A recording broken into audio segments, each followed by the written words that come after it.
Hi everybody. Today the Bible study will be from the book of Jonah,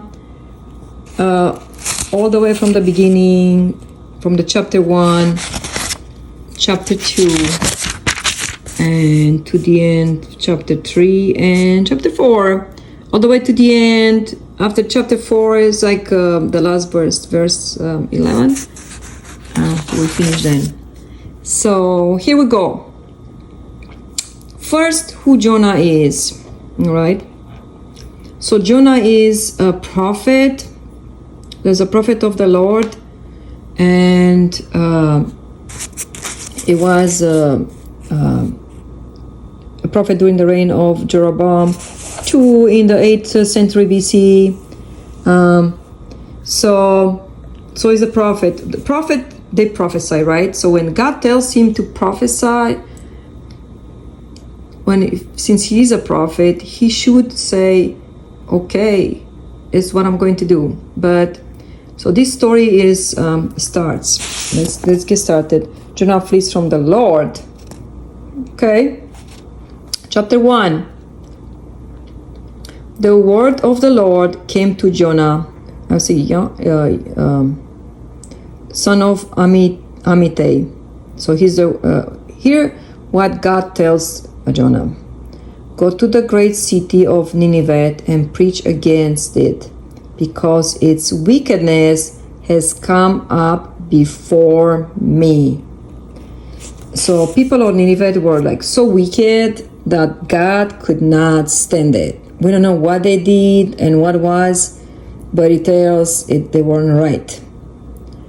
So, and as soon as he hears that, so Jonah knows like how bad those people were, and like I'm not. He didn't say nothing. He's like in his mind, but God reads our thoughts. He didn't want to do it, and instead he's trying to run away from God. I'm just thinking like when you're a prophet and the words comes from God, you know who God is. You can't hide from Him, no matter where you go. He's probably more trying to run from people, from duty, what he's supposed to do for God. He's trying to hide, go away, not deal with this. He don't want to deal with that. Because I say, long ago, I think he was hurt by those people, and he don't want to deal with those people. And he thought maybe they come over him, or who knows what was in his mind. Doesn't say. The only thing we know that Jonah ran away from the Lord, and he went. Whenever they were boarding on the ship, he paid the price of the ticket and got on the sea. But guess what? God is a God of the wind. God is the God of the earth, of nature, of everything, all belongs to Him. And a great wind came on the sea, a storm, a violent storm. And not just that, they had to throw everything in the water whenever they had to loosen up, that would not perish. And then it says that she was threatened to break up. And the sailors were so afraid, and they cry out to, we are in verse 5 in chapter 1, they cry out to their own God.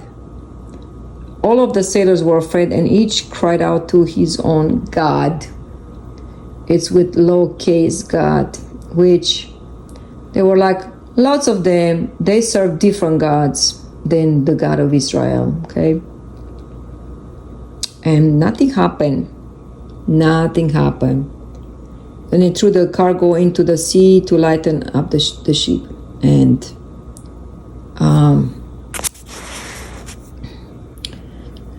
so let's go back. Let's go down a little bit more. But Jonah had gone below the deck, where he lay down and fell into a deep sleep. So he didn't care. He didn't even probably. I'm not sure if he knew or not. He was sleeping. It's good to have a good deep sleep in the storm, like the storm of your life. He was at peace. He's like, I'm not going to do it. That's it. And he was sleeping. And we know that when it's raining outside, you sleep better. And even like dripping a little bit, you do sleep better. I'm not sure what that has to do with everything, but it helps to sleep better. And verse 6, the captain of the ship went to him and said, how can you sleep? Get up and call on your God. He didn't know which God he served. He's like, everybody's calling on their God. Maybe he just hoped that one will be the real one, and God will hear people's prayer. And that's why it says, call your own God. Maybe he will take notice of us so that we will not perish. Okay? So people are still out there. They don't know which one is the real God. That's sad, guys. It's very sad. It's very sad. They go after different things in this world, and they don't know who is the real God. That's pretty sad. Well, the thing is, I was in the same way till I found the real God. It took me some time. Now the sailor has the one that helps, in the ship. Like sometimes they clean, or they had an idea, and I think this is quite familiar in that time. Then says, say to each other, the sailors say to each other, come, let us cast lots to find out who is responsible for this calamity. Remember that they cast lots when they to get who is going to get Jesus' robe, because it was made of one, like custom made, in one piece. And also they cast lots after Jesus died to see who's going to take over Judah. And so we know those times. So it was pretty familiar, casting the lots, like to see who is. So they put, it's what sometimes they do, like they put the names in the hat, and it says like, okay, so whoever has brought this calamity over us, let that be pulled out from the hat. And guess what? They cast lots, and the lot fell on Jonah. Wow. So now discover who is carrying the trouble, and that's why they have the trouble and the loss of everything. It was him. So they ask him, okay, tell us, who is responsible for making all this trouble for us? What kind of work you do? Where do you come from? And what is your country? And from what people are you? So they question him like, okay, so we want to know where you're coming, what happened, and So we go back and see in chapter 1, verse 9. He answered, look, I like this part. He tells the truth. I am a Hebrew, and I worship the Lord, the God of heaven, who made the sea and the dry land. Wow. All right, so reveal who God is for real. Who is actually real God here. Okay. Like they were praying to their own gods, but they might be God of the whenever, like sun, moon, whenever they worship, nothing helped. But he reveals that actually he is worshiping the real God, God of heaven and earth. These terrified them, and they terrified them just knowing that he's serving the real God. They didn't. This terrified them, and they asked, what have you done? But in the bracket says they knew he was running away from the Lord because he had already told them so. Wow. Now, they want to save his life. It says the sea was getting rougher and rougher. And they asked him, what should we do to you to make the sea come down for us? And he said, pick me up, throw me into the sea. He replied, that's the solution. If you get rid of me, because God is not mad on you, it's mad on me, but since I am on your ship, it's, it's causing all this, He could turn around that time. He could just pray to God and get on his knees, pray to God. But he didn't. He could pray. He could bow his knees down and he could pray. But he didn't. And he was mad with God. And I don't know why at that point. They just didn't want to do the job. It's run away, do something else except what God asked him to do. I said, God, he could get somebody else to do it. He wanted the prophet, like he was known as a prophet for the nation. He wanted him to do it, not a stranger. They would listen to him. They would listen to his voice. I don't know his voice. I don't know what he has specific that God want to use him and just him. But God has so many servants, other prophets they could go, but wanted him. Now he has to deal with him. His character, his angriness, his everything, And then it says, pick me up, throw me into the sea. He replied, it will become calm. I'm not sure what happened to my phone. It's so blurred. Come, and I know it is my fault that this great storm has become upon you. All right, it's better now. But people didn't want to throw him in the sea. They just tried to do other way, try to, to get to the land, try to get, but they couldn't. Because why? We are in verse 13. The sea grew even wilder than before. Then they cry out to the Lord. They didn't cry out to their own gods, guys. Woo! Look at the change here. They cry out to the Lord. Okay? Please, Lord, do not let us die for taking this man's life. Because now that they decided that they are going to throw him in the water, to calm the water, but now they're scared of the real God. Do not hold us accountable for killing an innocent man, for you, Lord, have done as you pleased. So they took Jonah and threw him overboard, and the raging sea grew calm.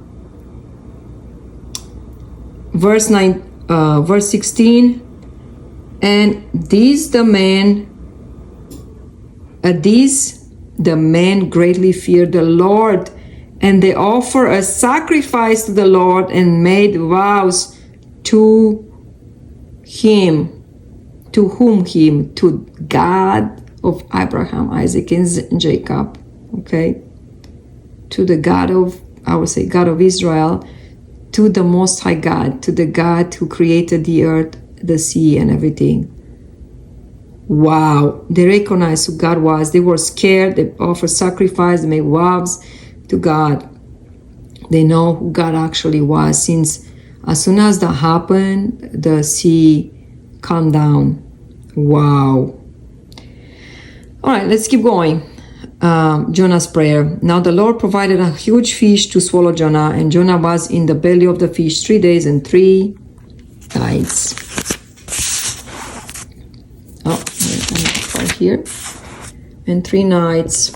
Okay, here we are.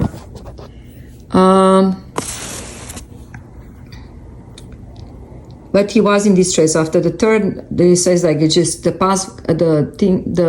time passed by, and nothing happened. He's hungry. He's in the darkness because he's the belly of the fish. Everybody says it was a whale. We don't know what it was. It doesn't say so. It says a big fish that the swallow didn't chew him or nothing like that, didn't eat him. His probably knows like 3 days. It's like in the putrefaction. It gets, like doesn't have food, doesn't have nourishment, oxygen, anything else. And if it's a whale, the whale is keep getting water in it and all this coming over him. It smells is like pretty much to be like 3 days and 3 nights in hell, I would say. Close, pretty close. Now it says that Jesus was 3 days and 3 nights. I think it says when he was in between, he didn't go to heaven yet. He died. Showed to his, but he was 3 days and 3 nights, it says, in the belly of the earth. And is portraying what Jesus is going to be in the future. And he was reflecting what happened, what could happen, what just happened, and what could come much worse. And from inside the fish, Jonah prayed to the Lord his God. Those people pray and turn around on the ship. And now he turns around and started praying to God. He said, I'm going to read this. In distress I called to the Lord, and he answered me. From deep in the realm of the dead I called for help, and you listened to my cry. You hurled me in the depths, into the very heart of the seas, and in the currents swirled about me. All your waves and breakers swept over me. I said, I have been banished from your sight, yet I will look again towards your holy temple. The engulfing waters threatening me, the deep surrounding me, seaweed was wrapped around my head. To the roots of the mountains I sank down. The earth beneath buried me in forever. But you, Lord, my God, brought my life up from the pit. When my life was ebbing away, I remember you, Lord, and my prayer rose to you, to your holy temple. Those who cling to worthless idols turn away from God's love for them. But I will shout of grateful praise, will sacrifice to you. I will have vowed I will make good. I will say, salvation comes from the Lord. Woo! So he repented. He feels sorry and all that. He knows who God is, came to his senses. And verse 10, where is it in chapter 2? The Lord commanded the fish, and he vomited Jonah onto dry land. Wow! Dry land is hard for if it's a whale to get him vomited like close to the dry land, because it's a big fish, can come near because of the circumference and get stuck on the sand there, or maybe dirt, But looks like I'm not sure. We don't know if it was a whale or something. A different big fish was what it was. We don't know. Now, chapter 3. Then the word of the Lord came to Jonah a second time. So God gave him the second chance. Right. Now you do it or you don't. The second time like you repent. No, you're ready to do this. Go to the great city of Nineveh and proclaim to it the message I give you. Now, guess what happened? Verse 3, chapter 3, verse 3. Jonah obeyed the word of the Lord and went to Nineveh. Now it says about Nineveh. Nineveh was a large city, and then Jonah began from one side to the other side, and it took like some time is a journey and proclaim. So what did he say? Exactly what God told him to say. 40 more days and Nineveh will be overthrown. Because God doesn't deal with wickedness like that. He's like wiping them away if they don't turn around. So this was their chance. The Ninevites believed in God. Ahaz was proclaimed, and all of them, but not just that, it went to the king. Ahaz was proclaimed, and all of them, from greatest to the least, put on sackcloth. I mean, they are in the prayer time, is what it means. Sackcloth are in the prayer time. They were not going to do nothing, just stay with the Lord and beg Lord for forgiveness. When Jonah warning reached the king of Nineveh, look at that. He rose from his throne, took off his royal robes. Woo! They don't usually do that. But he did as a sign of humbleness.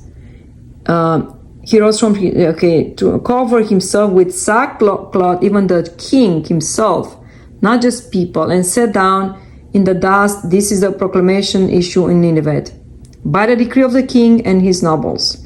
All right. So after he knew it was serious because they knew where they were. God was punishing them, and they knew how bad they were.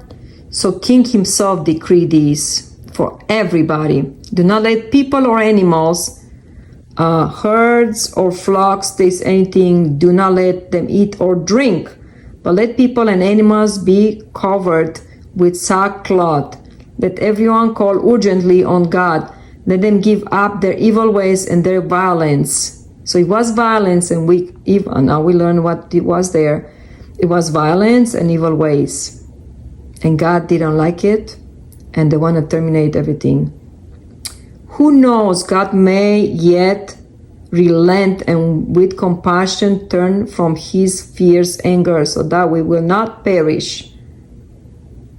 Okay? So imagine, I'd never heard in anywhere that even they put even on animals to not to eat.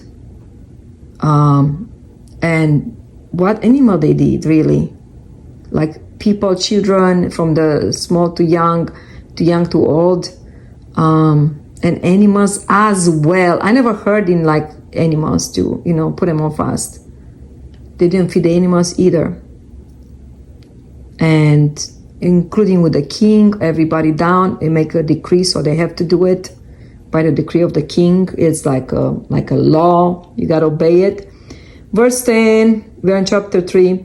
When God saw what they did and how they turned from their evil ways, he relented and did not bring on them the destruction he had threatened.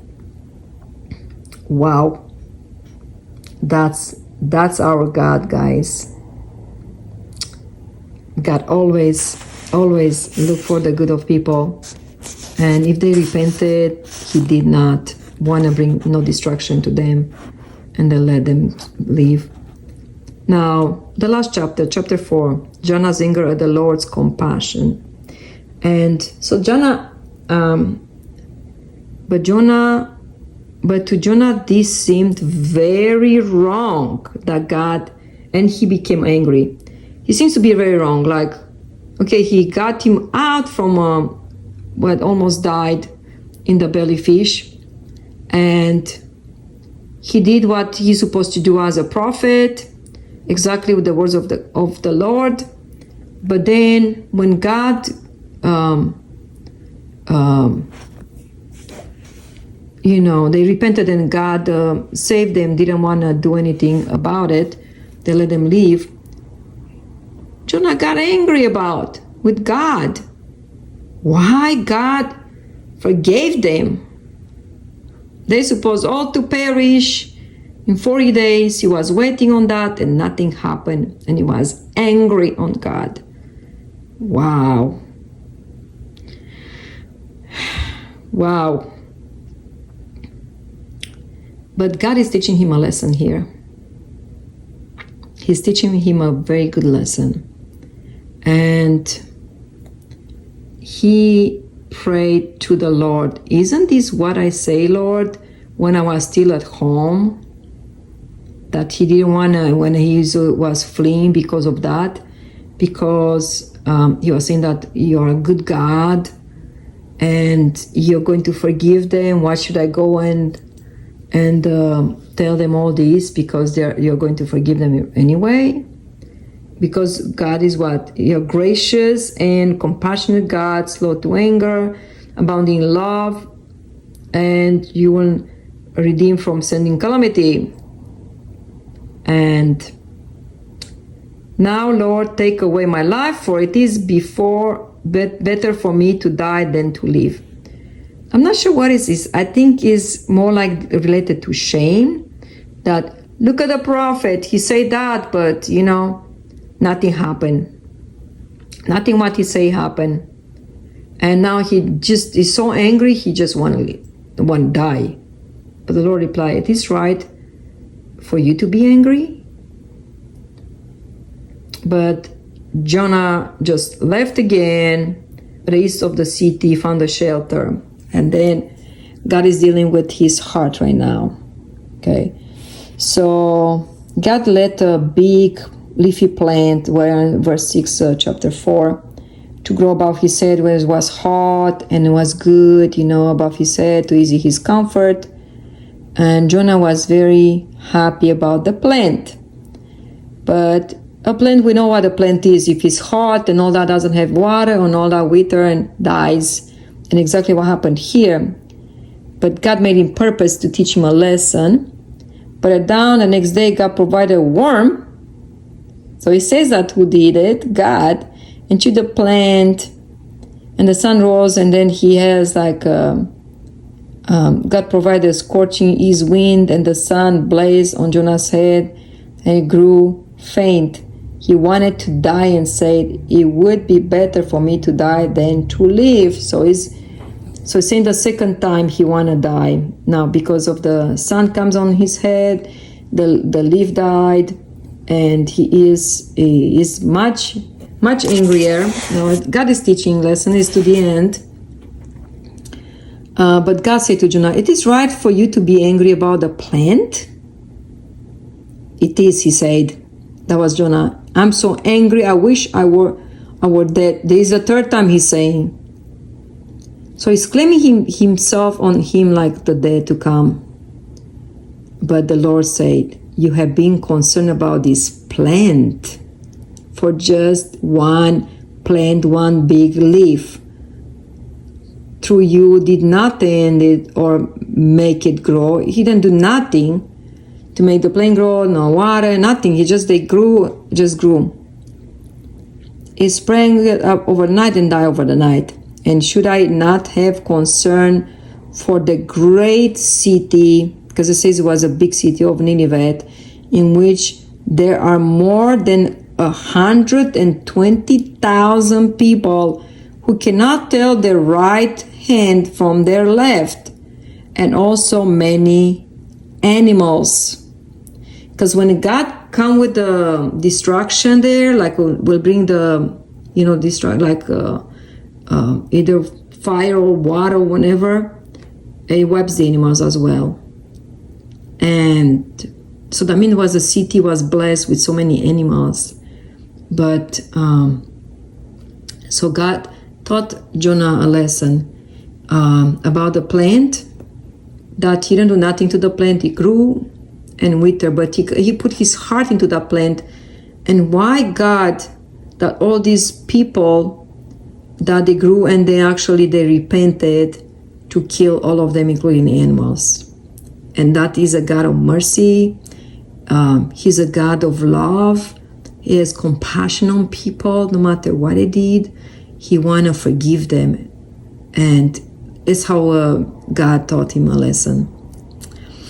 All right, I hope you enjoyed this teaching. It was a little bit long, but I hope you enjoyed as much as I enjoy it. Till next time, I say goodbye. Goodbye now.